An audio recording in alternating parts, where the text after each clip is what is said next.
हर महादेव। काशी विश्वनाथ ओगड़दानी त्रिकालदर्शी कैलाशी अविनाशी भगवान शिव, जिनकी पुनीत पावन पवित्र शिव महापुराण की कथा बाबा देवाधिदेव महादेव की ये पवित्र पावन भूमि स्वयं प्रकृति ने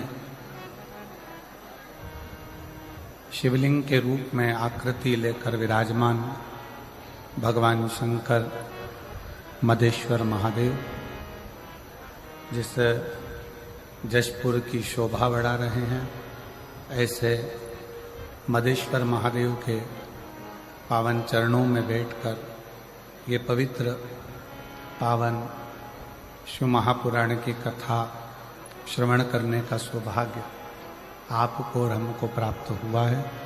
एक बार जोरदार ताली बजाकर साधुवाद देंगे सभी को।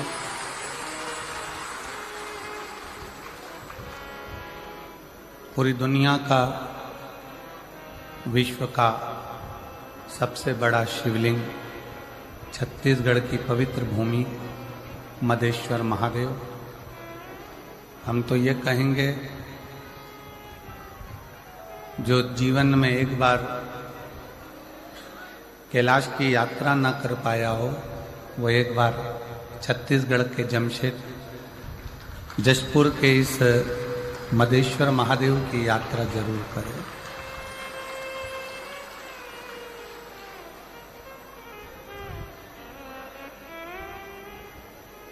आज कथा प्रारंभ होना है और आप जो लोग रात्रि से आए हुए हैं, कल से जो बैठे हैं, मेरा देवाधिदेव महादेव, मेरे बाबा मदेश्वर नाथ आपको सुंदर प्रकृति का दर्शन करा रहे होंगे। कभी तो बहुत तेज हवा चल रही होगी, कभी पानी बरस रहा होगा, कभी गर्मी पड़ रही होगी, कभी ठंड लग रही होगी, और ऐसी ऐसी सुंदर लीलाओं का दर्शन इस वीराने जंगल में मायाली गांव में इस प्रकृति की गोद में विराजमान मेरे शंकर का पूरे विश्व में, पूरी दुनिया में सबसे बड़ा शिवलिंग इस मयाली गांव के अंतर्गत छत्तीसगढ़ की धरा पर।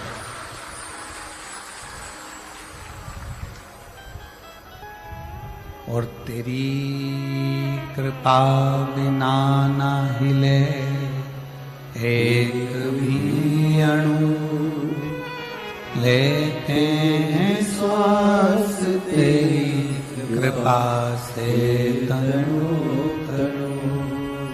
बखान क्या करूं मैं राखों के ढेर का, चपटी भभूत में खजाना कुबेर का।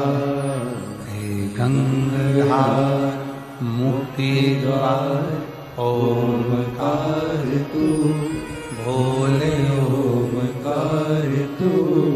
आयो शरण तिहारी शंभु तार तार तू। कथा के मुख्य यजमान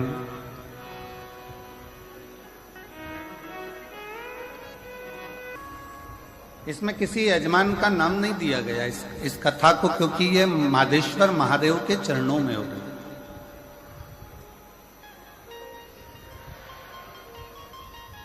है। एक बार दोनों हाथ उठाकर हर हर महादेव।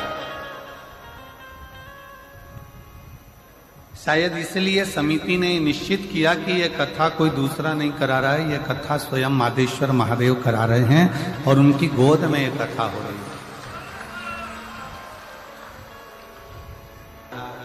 पर यहाँ आकर मालूम पड़ा कि जो भी बड़ा वो सब महादेव के चरणों में पड़ा। तब ज्ञात हुआ कि यहाँ केवल एक ही बड़ा, वो है देव अधिदेव महा। बाकी के जितने भी हैं वो कह दें कि ये बड़ा, हमारे जसपुर में वो बड़ा, तो समझ लेना सब इतने बड़े महादेव के चरणों में पड़ा। इसके आगे कोई नहीं बड़ा और ना कोई खड़ा, केवल शिव, केवल शिव।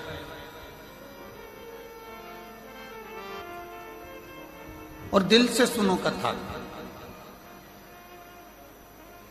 जशपुर वालों, मेरे जशपुर की जीजियों, मेरे जशपुर के जीजाओं, ना जाने कौन सा पुण्य आप लोगों ने करा होगा कि ये कथा आज 21 तारीख को प्रारंभ हो रही है और 27 तारीख जिस दिन प्रदोष है, प्रदोष के दिन मदेश्वर नाथ के चरणों में ये कथा विराम हो रही है। शायद कथा जब ली होगी तो ये भी नहीं देखा होगा कि प्रदोष पड़ रहा है क्या, तिथि कौन सी पड़ रही है, दिन कौन सा पड़ रहा है। पर कहीं ना कहीं मेरा भोलेनाथ, मेरा विश्वनाथ, मेरा मदेश्वरनाथ, मेरा शिव, मेरा शंकर उस आनंद को आपके भीतर विराजमान कर कर इस आयोजन को सफल करा।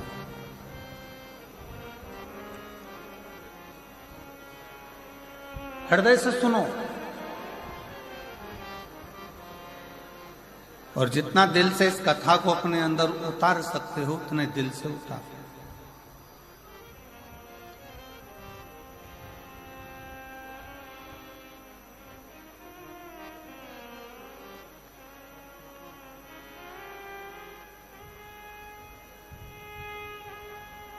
इस वीराने में,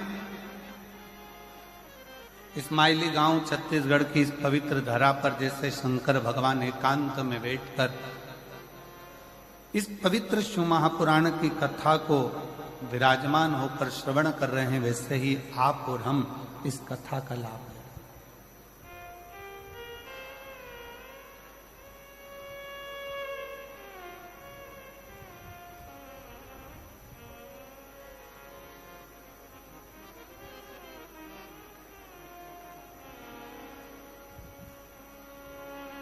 कल आशीष कर रहे थे गुरुजी, इस माइली गांव में पहुंचने के लिए ट्रेन भी बहुत दूर तक छोड़ती है, फिर वहां से 100-150 किलोमीटर दूर चलकर यहां पहुंचना पड़ता है। बस का साधन भी दूर तक रहता है। हमने कहा आशीष, ये मदेश्वर नाथ जो बैठे हैं ना, ये साधारण नहीं है। वो एक बार अपने भक्त को भले पैदल बुला लेते हैं, पर दूसरी बार उसको 4 व्हीलर दिलाकर बुलाते हैं कि तू अपनी गाड़ी से यहां तक पहुंच। तू अपने साधन से,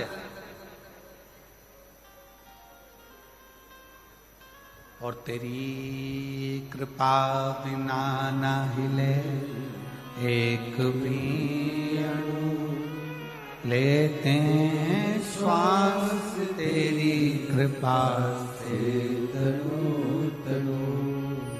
हे गंगाधार मुक्तिवार ओमकार तू, बोले ओमकार तू, आयो शरण तिहारी शंभु तार तार तू। आप जिस भाव से, जिस हृदय से, जिस चित्त से, जिस वृत्ति से, जिस मन से भगवान शंकर की कथा को अपने भीतर उतारोगे, शिव उस भाव से आपको प्रकट होगा, उस भाव से आपको मिलेगा।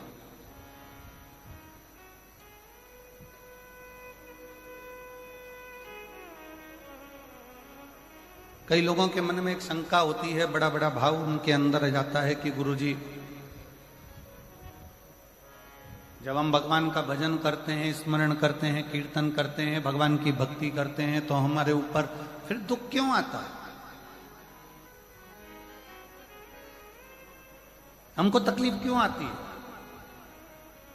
हमको कष्ट क्यों आता है? शिव महापुराण की कथा कहती है, अभी आम का सीजन चालू हो गया, केरी आने लगी, आम आने लगा। आम के बगीचे में जाकर देखना, जो नया नया पौधा होता है, नया नया आम का पेड़ होता है ना, उस पेड़ में जो नए नए फूल आते हैं। हमारे इधर मध्य प्रदेश में तो उसको आम के पेड़ के मोर कहते हैं, कि आम के पेड़ में मोर आएगा। अब इधर नहीं मालूम छत्तीसगढ़ में कि उसको क्या कहते हैं, पर हमारे उधर कहते हैं मध्य प्रदेश में कि आम के पेड़ में जब फल आने वाला होता है तो पहले मोर आ जाता है, पहले फूल आ जाता है। पर जब कोई नया आम का पेड़ होता है, पहली बार उसमें अगर फूल आता है, पहली बार अगर उसमें मोर आता है, तो बड़ा सुंदर दिखता है कि कितना सुंदर है, कितना विशाल है, कितना बढ़िया है। इसमें आम आएंगे, बहुत आएंगे, ढेरों आम लगेंगे और ढेरों आम इसमें लग जाएंगे। पर जो श्रेष्ठ माली होता है ना, आम के पेड़ को जो संभालने वाला होता है, जो श्रेष्ठ माली होता है, जो बगीचे को संभालने वाला माली होता है, वो क्या करता है? उस आम के पेड़ के, नए आम के पेड़ के मोर को, फूल को तोड़ लेता, तोड़कर उसको फेंक देता उसी पेड़ के नीचे।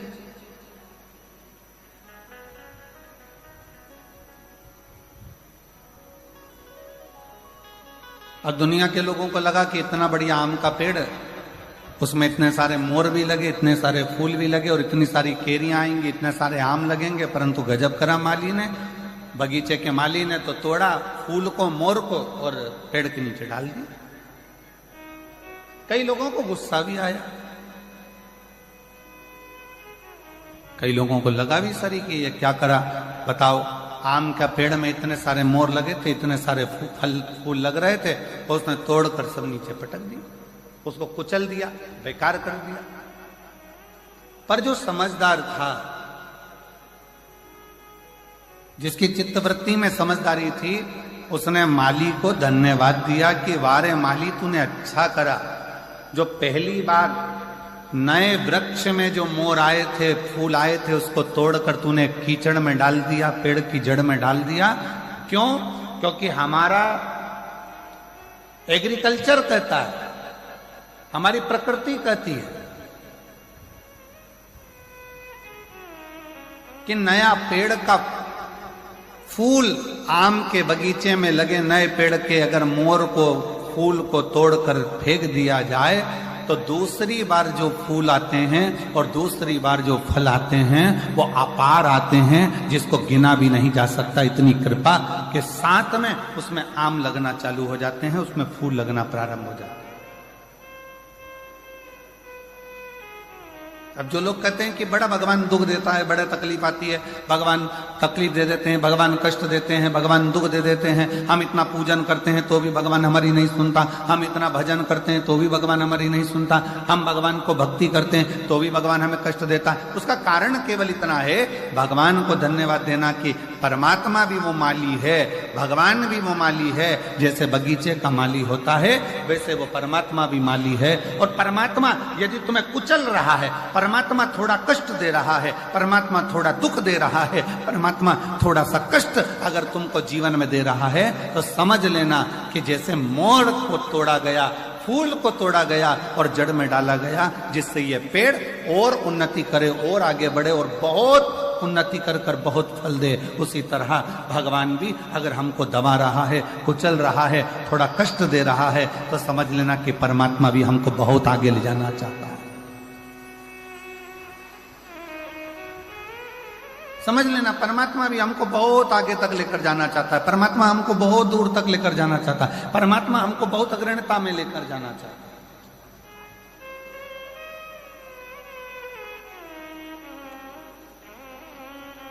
और शंभु शरणे पड़ी मांगू घड़ी रे, दुख काटो दया